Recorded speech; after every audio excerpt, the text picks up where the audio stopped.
actually, I think both genders throughout all human history valued chastity, valued sexual purity, both men and women, right, for religious reasons chiefly.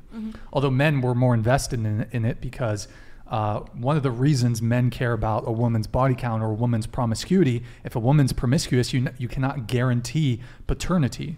So Right. one of the biggest L's as a guy that you can take is raising a child that's not yours. Right. So a promiscuous woman or a woman who's not a virgin, if she's sleeping with other men and she gets pregnant, then you can't guarantee who the father is. Now, obviously today, in the past, I think DNA tests came around in the 1980s.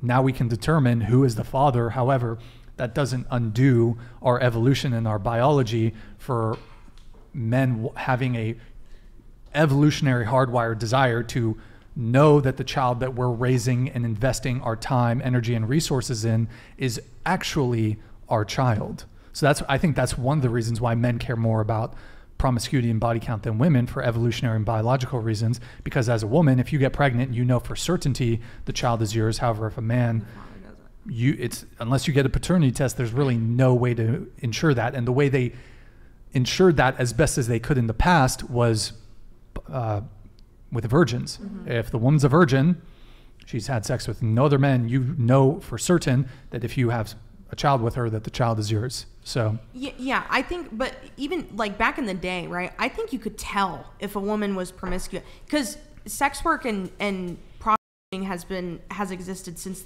the dawn of time. Women, as soon as women figured out that they could commodify off of sex, that's what they did. So it's like it was in the olden days. So everyone thinks this whole OnlyFans stuff is new. It's not, But like, yeah, I think a true promiscuous woman like carries it with her. Like you can tell when a woman's sleeping around. So yeah, you can. I mean, there's definitely indicators. Although I would say that there are definitely some unassuming women who you would not think, who are shy and quiet and introverted and reserved and aren't blasted with tattoos, and they can be, there's some promiscuous chicks out there that you might not be able to, and by the way, if you have tattoos, it's not for sure that you're promiscuous, but like that is one indicator that men are going to look at, be like, is she heavily tatted? She's maybe, again, you could be super relationship status, but men do look at the degree to which you tattoo yourself and think she might be more promiscuous because of how blasted she is on her full sleeves or whatever it is, so. Well, I'm sure you looked at me and like did not assume that like sex addict was the words that were going to come out of my mouth, right? Because it's like, whoa, like, it's just like shocking. But yeah, so I agree with that. Yeah, I mean, I think a lot of guys can tell. I mean, it's in your behavior, it's how you move. Again, we've had women on the show who you would never think it, like very demure, mellow, like very reserved.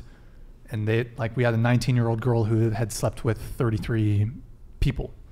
And she was like super sweet, very calm, reserved, and just, so stay safe out there, gentlemen, because sometimes they're unassuming. Okay. So